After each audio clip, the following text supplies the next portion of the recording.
Hello students, welcome to the PNT coaching classes learn easily and smartly. तो आज हम पढ़ने वाले एक क्वेश्चन जिसमें बोला गया है what is sustainable development, what is its aim. तो इस क्वेश्चन का मतलब है सस्टेनेबल डेवलपमेंट क्या है और इसके उद्देश्य क्या है। तो यहाँ पे जो वर्ड है स्टूडेंट्स सस्टेनेबल, इसका मतलब होता है लगातार और डेवलपमेंट यानी होता है विकास। तो जो डेवलपमेंट है वो लगातार होना चाहिए, कंटिन्यू होना चाहिए, इसीलिए इसको कंटिन्यूअस डेवलपमेंट भी बोला गया है। तो सस्टेनेबल डेवलपमेंट क्या होता है, चलिए देखते हैं इसके आंसर को। तो स्टूडेंट्स सस्टेनेबल डेवलपमेंट एक इस तरीके का डेवलपमेंट है जिसमें प्रेजेंट जनरेशन में यानी कि जो अभी की जनरेशन है उसकी नीड्स को पूरा किया जाता है, लेकिन उसके साथ ही जो आने वाली जनरेशन है उसके हित के लिए, उसके फायदे के लिए भी और उनकी जरूरतों के बारे में भी पूरा अटेंशन, पूरा ध्यान दिया जाता है। ऐसा नहीं होना चाहिए कि प्रेजेंट जनरेशन के जरूरतों को पूरा करने के लिए आप सारे के सारे जो नेचुरल रिसोर्स हैं, जो भगवान की दी हुई चीजें हैं, उनको खत्म कर दे और आने वाली जनरेशन के लिए कुछ भी ना बचे। तो ऐसा भी नहीं करना है। प्रेजेंट जनरेशन की जरूरतों को पूरा भी करना है और साथ ही साथ आने वाली जनरेशन यानी कि जो फ्यूचर जनरेशन है उसके हित के लिए, उसके इंटरेस्ट के बारे में, उनकी जरूरतों के बारे में भी आपको अटेंशन देना होगा। आपको इस टाइप का डेवलपमेंट करना है, तब जाकर के जो डेवलपमेंट अभी प्रेजेंट जनरेशन में हो रहे हैं उनको हम सस्टेनेबल डेवलपमेंट मानेंगे, क्योंकि ये लगातार हो रहा है। ये सिर्फ केवल एक जनरेशन के लिए नहीं बल्कि आने वाली हर जनरेशन के लिए अवेलेबल है। क्लियर स्टूडेंट्स, सस्टेनेबल डेवलपमेंट क्या होता है।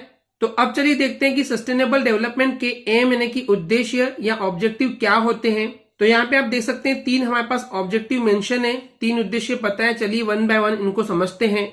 तो सबसे पहला जो मेन उद्देश्य है सस्टेनेबल डेवलपमेंट का वो ये है कि जो भी इकोनॉमिक एक्टिविटीज हो रही है देश में, इकोनॉमिक एक्टिविटीज यानी कि स्टूडेंट्स वो सारी एक्टिविटीज जिसके जरिए कंट्री को, देश को पैसे मिलते हैं।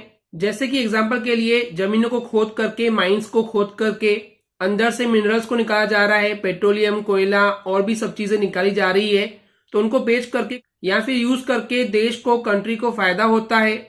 तो इसको हम बोलते हैं इकोनॉमिक एक्टिविटीज। तो जो भी इकोनॉमिक एक्टिविटीज है तो उनसे जितना भी फायदा हो रहा है, बेनिफिट हो रहा है, उसको मैक्सिमाइज करना, इस फायदे को ज्यादा से ज्यादा करना, ताकि कोई भी कंट्री या देश जो है वो सही तरीके से डेवलप कर सके।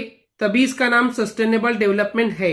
वहीं पे इसका सेकेंड उद्देश्य जो भी जरूरी प्रोडक्टिव असेट्स हैं। तो प्रोडक्टिव असेट्स का मतलब क्या होता है स्टूडेंट्स, जो भी हमारे पास उत्पादन की जो संपत्ति है जिससे प्रोडक्शन का काम किया जाता है वो हमारे लिए संपत्ति का काम करता है, असेट्स का काम करता है, जिसके अंदर फिजिकल, ह्यूमन और एनवायरमेंटल आता है।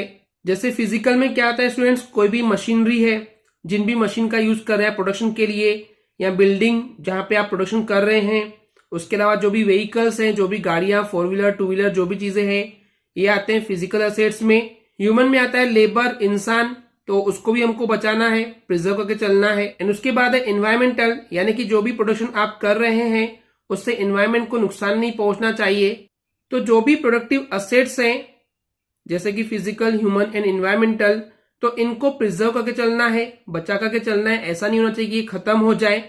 तो इन सबको प्रिजर्व करना, बचाना, ये भी बहुत ज्यादा नेसेसरी है, जरूरी है। थर्ड ऑब्जेक्टिव है तो जो सोशल सिक्योरिटी सिस्टम है यानी कि सामाजिक सुरक्षा प्रणाली, ये एक तरह का सिस्टम है जो कि समाज की सोसाइटीज को मेंटेन करने के लिए बनाया जाता है। तो जो सोशल सिक्योरिटी सिस्टम है वो इस तरीके का होना चाहिए कि जो भी पुअर यानी कि गरीब इंसानों की जो जरूरतें होती हैं उनको पूरा किया जा सके। इस तरीके का सोशल सिक्योरिटी सिस्टम होना चाहिए कि कोई भी गरीब जो है वो भूखा ना मरे। उसकी जो बेसिक जरूरतें हैं, रोटी, कपड़ा और मकान, यानी कि उनको रोटी भी मिलना चाहिए यानी खाना मिलना चाहिए, पहनने के लिए कपड़े होने चाहिए और रहने के लिए मकान होना चाहिए। ये होती है बेसिक नीड्स। तो इनको पूरा किया जाना चाहिए। इस तरीके का सोशल सिक्योरिटी सिस्टम होना चाहिए कि कोई भी इंसान इनसे परेशान ना हो, कोई मर ना जाए इन चीजों की वजह से। तो ये भी ऑब्जेक्टिव होता है सस्टेनेबल डेवलपमेंट का। ओके स्टूडेंट्स, क्लियर है? आई होप स्टूडेंट्स आपको क्लियर हो गया होगा। अगर आपको हमारी वीडियो से कुछ भी सीखने मिला या नॉलेज मिला तो प्लीज हमारे चैनल को सब्सक्राइब कीजिए एंड वीडियो को लाइक जरूर करें। आज के लिए इतना ही, थैंक यू।